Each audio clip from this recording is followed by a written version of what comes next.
오늘 본문 말씀인 요한복음 9장은 날 때부터 소경된 사람을 고쳐주신 이야기로 되어 있습니다.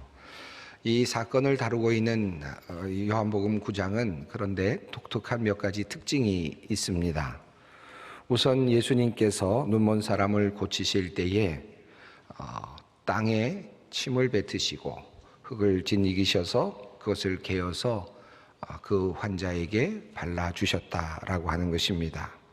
그냥 말씀으로만 낫게 하지 아니하시고 특별한 행위를 보여주셨다라고 하는 점이 독특한 점입니다. 또 둘째로는 날 때부터 눈먼 사람에게서 예수님을 향한 청혼의 또는 믿음의 고백이 없다라고 하는 사실입니다. 이 날 때부터 소경되었던 사람은 예수님께 보여졌을 뿐입니다. 예수님께서 그를 보셨다라고 하는 기록만 있고 예수님을 향하여 나를 고쳐주십시오라고 하는 청원도 없고 또 예수님께 대하여 믿음의 고백도 없습니다. 6절과 7절에서 예수님께서 치유를 해주시는데 정작 그 사람의 믿음의 고백은 한참 후인 38절에 나오고 있습니다.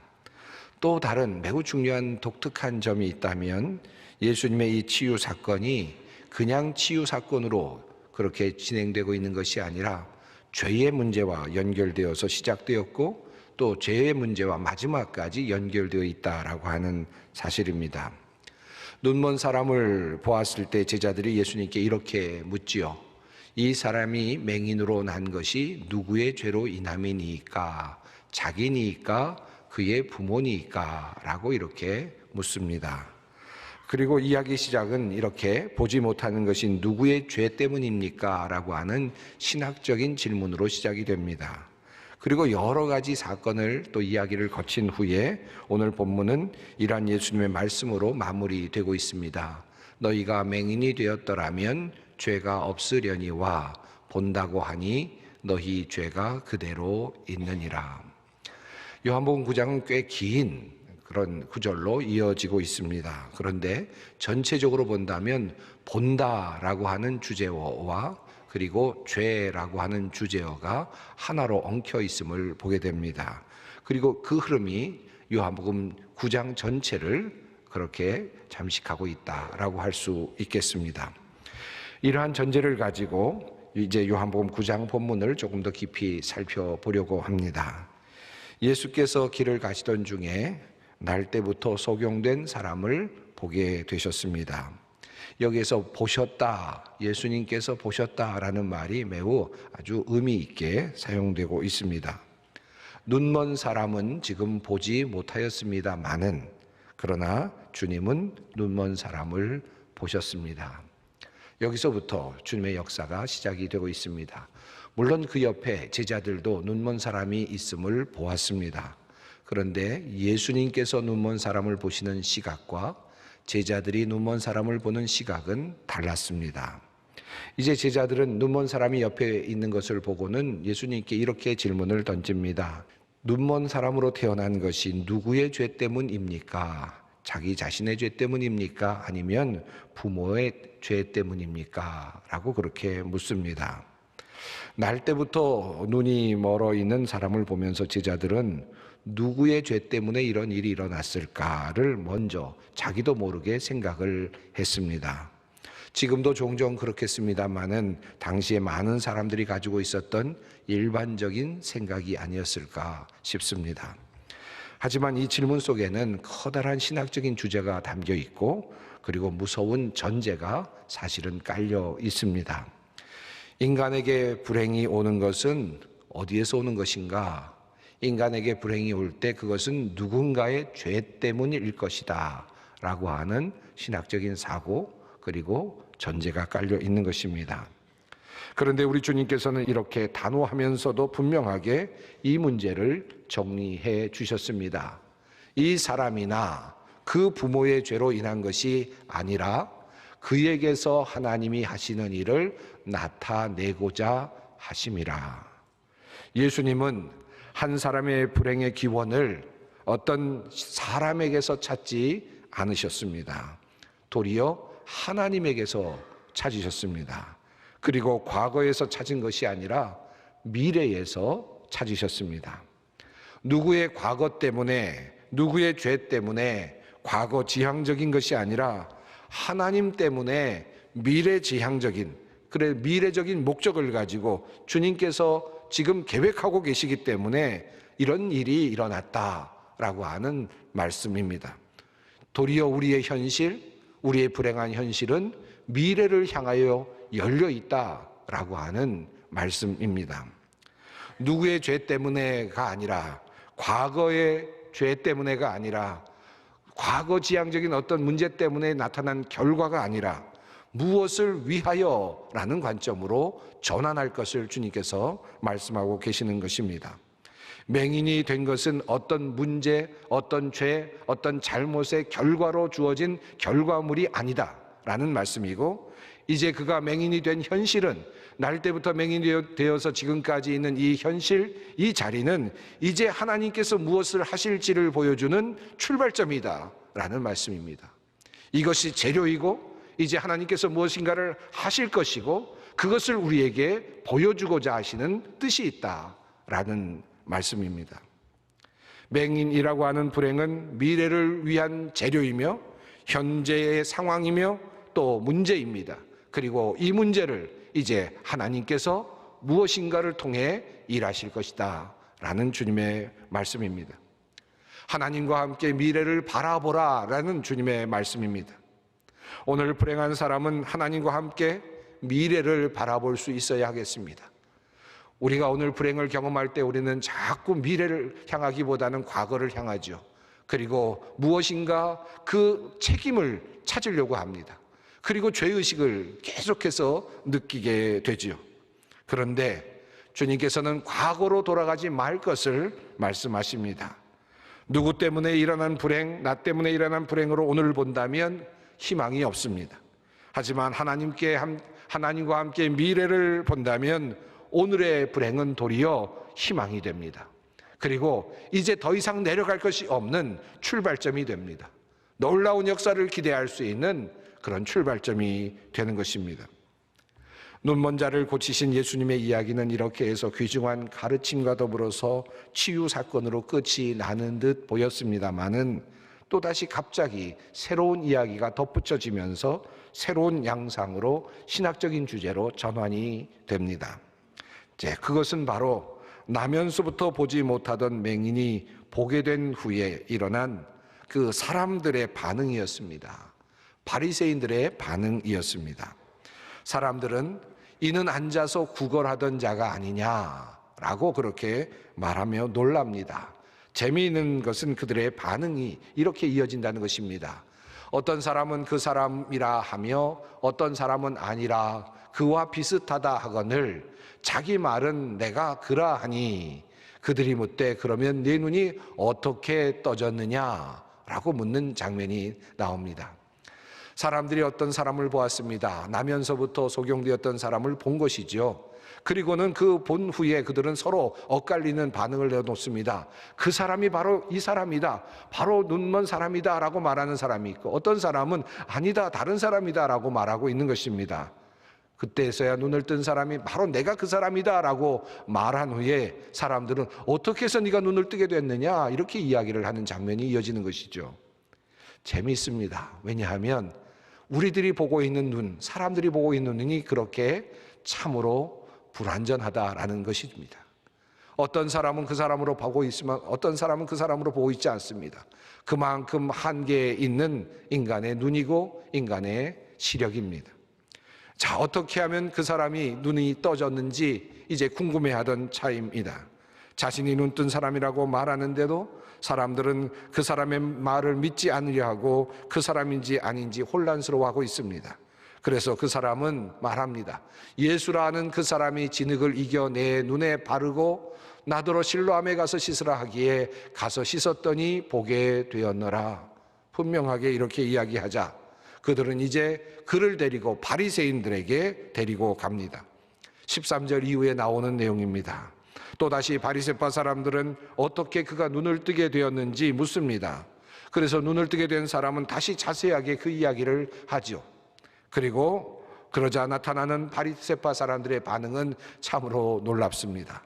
어떻게 그가 눈을 떴느냐라고 하는 질문을 던진 후에 예수님께서 그를 눈을 뜨게 하신 날짜가 안식일이라는 사실을 알게 된 후에 그들은 트집을 잡으면서 안식일을 지키지 않는 사람이 어떻게 하나님의 사람이라고 할 수 있겠느냐라는 그런 이야기를 하기 시작을 합니다.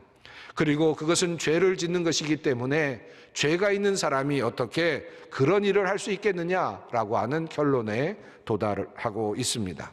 성경은 이렇게 이 내용을 이렇게 증언합니다.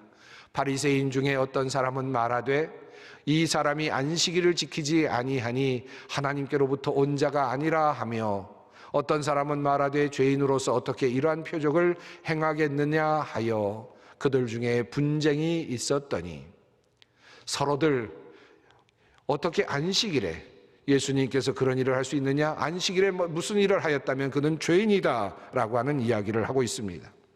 그들은 여전히 누가 죄인인가에만 관심이 있습니다. 누가 죄인인가, 죄를 찾는 데만 모든 관심을 가지고 있는 바리새인들의 모습을 봅니다. 종종 이러한 모습은 오래된 종교 집단 속에서 심심치 않게 일어납니다. 때로는 교회 안에서도 일어납니다. 종교의 지도자들은 늘 죄목을 찾기에 열심입니다. 누구의 죄인가? 무엇이 죄인가? 유대인들이 그러했듯이 죄목은 점점 늘어나고 그에 따라 죄인도 점점 많아집니다. 하나님은 죄인을 용서하시기 위하시고 그리고 모든 죄인들을 구원하시기를 원하시지만, 때로 어떤 종교 집단은 끊임없이 죄인을 양산하고 죄인을 끊임없이 만들어내곤 합니다. 하나님은 안식일을 기억하여 거룩히 지키라고 말씀하셨지만 그들은 안식일에 긴급한 상황이 아니라면 병 고치는 일을 하지 않아야 하고, 병 고치는 일을 하면 그것은 일을 하는 것이 되기 때문에 죄가 된다라고 그렇게 규례를 만들어 율례를 만들어 가르쳤습니다. 그런 율례에 따라서 안식일에 병을 고친 것은 죄가 되는 것입니다. 지금 바리새인들은 예수님께서 안식일에 나면서부터 눈을 뜨지 못했던 사람을 고쳐주신 것을 보고는 죄를 저질렀다고 그렇게 판정을 내리고 있는 것입니다. 지금 눈앞에서 보지 못했던 맹인이 눈을 뜨고 있는데 그들은 그것을 보고도 그것에 관심을 갖지 않습니다.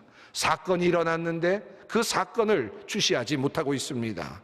사건을 보는 것이 아니라 율법책을 들여다보고 있습니다. 법조문을 들여다보고 있습니다. 그리고는 그와 같은 사건은 죄의 결과라고 도리어 그들은 그렇게 항변하고 있습니다. 바리새인들은 죽이는 율법을 보고 있을 뿐입니다. 그들의 눈에는 보지 못하던 맹인이 다시 눈을 뜨고 있는 모습이 도리어 보이지 않습니다. 뻔히 눈을 뜨게 된 사람을 옆에 두고서 이런 일은 있을 수 없다고 도리어 외면하고 있는 모습이 참으로 안타깝습니다. 그리고 바리새인들은 혹시나 그들이 거짓말을 하는가 싶어서 그의 부모를 데리고 옵니다. 그리고 그가 정말 그의 아들인지, 혹시 그가 정말 나면서부터 그렇게 보지 못하던 자인지 아니면 속임수가 있었는지를 알아보려고 합니다. 부모가 분명하게 말하죠. 이 아이는 태어날 때부터 눈이 멀었었고 분명한 것은 지금 내 아들이 지금 보고 있다는 것입니다 라고 말합니다. 당황한 바리새파 사람들은 24절 이후에서 다시 그 눈을 뜨게 된 사람을 데려다 놓고 다시 묻습니다. 영광을 하나님께 돌려라. 우리가 알기로 그 사람은 죄인이다. 이미 그들은 예수님을 죄인으로 낙인 찍고 있습니다. 눈이 어떻게 띄어지게 되었느냐라고 하는 질문을 던지지 않습니다. 그때 그 사람은 이렇게 말합니다. 나는 그분이 죄인인지 아닌지는 모릅니다. 다만 한 가지 내가 아는 것은 내가 눈이 멀었다가 지금 보게 되었다는 것입니다. 그것은 내가 이미 여러분에게 말하였는데 여러분은 고지 듣지 않았습니다. 그러면 어찌하여 다시 들으려고 하십니까? 여러분도 그분의 제자가 되려고 합니까? 이렇게 묻자 바리새인들은 우리들은 모세의 제자들이다 라고 말하면서 내가 완전히 죄 가운데 태어났는데도 우리를 가르치려고 하느냐라고 도리어 그에게 책망을 하고 있습니다. 사랑하는 여러분, 보십시오. 눈뜬 사람이 있습니다. 기적을 경험한 사람이 있습니다. 그런데 그 주변에서 그것을 보고 있는 사람이 있습니다. 그럼에도 불구하고 그들은 믿지 않습니다. 사건이 일어났다는 사실을 확인하면서도 도리어 죄인이라는 이야기만을 계속해서 하고 있습니다. 여전히 그들은 누가 죄인인가 라고 하는 것, 누구를 죄인으로 만들 것인가에 대한 생각으로 가득 차 있습니다. 참으로 아이러니한 것은 이 사람들이 눈을 뜨게 된 사람을 보고도 그들을 인정하지 않고 있다는 것입니다. 그들이 그렇게 생각하는 된 데에는 안식일에 그런 일을 행하였다는 것이 큰 이유였습니다. 그들이 가지고 있는 지식, 전통, 선입관, 그것이 그들을 예수를 제대로 보지 못하도록 만들고 있습니다. 참으로 재미있게도 이 사건 사이에서 죄라는 단어가 계속해서 나열되고 있음을 봅니다. 16절 중간 부분입니다.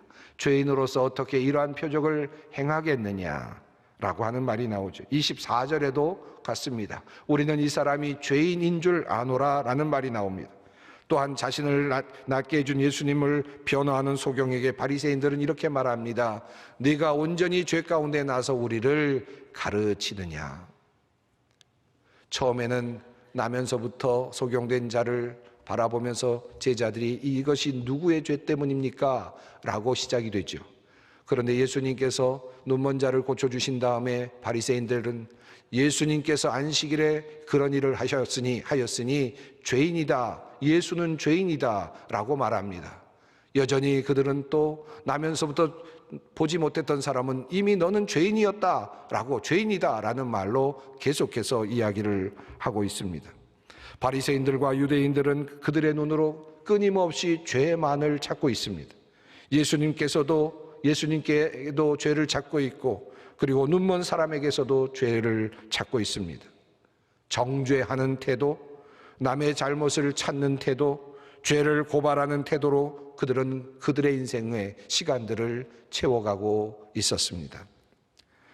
아집에 사로잡혀서 자신만의 시각으로 보고 있는 사람, 전통에 사로잡혀서 본다고 하지만 제대로 볼 수 없는 사람, 남의 허점 그리고 남의 죄만을 찾으려고 노력하는 사람들, 보는 능력을 가지고 있으면서도 눈먼 자가 보고 있는 놀라운 사건들이 옆에서 일어나고 있음을 보면서도 도리어 믿지 아니하고 도리어 율법의 조문을 보면서 거기서 또다시 죄목을 찾고 있는 사람들. 오늘 본문은 바로 이런 사람들을 향한 우리 주님의 말씀이 소개되고 있습니다. 너희가 눈이 먼 사람들이라면 도리어 죄가 없었을 것이다. 그러나 너희가 지금 본다고 말하니 너희 죄가 그대로 남아있다. 진정한 죄는 본다고 말하면서 비뚤어지게 보는 것입니다. 남의 죄만을 보는 것입니다. 전통에 사로잡혀서 자기의 선입관에 사로잡혀서 볼 것을 제대로 보지 못한 채 도리어 남을 정죄하는 태도입니다. 나는 본다고 말하면서 남의 잘못을 보지 못하는, 남의 잘못을 보면서 법조문을 보면서 죄를 찾고 나만의 잣대로 사람들을 보며 정죄하는 것입니다.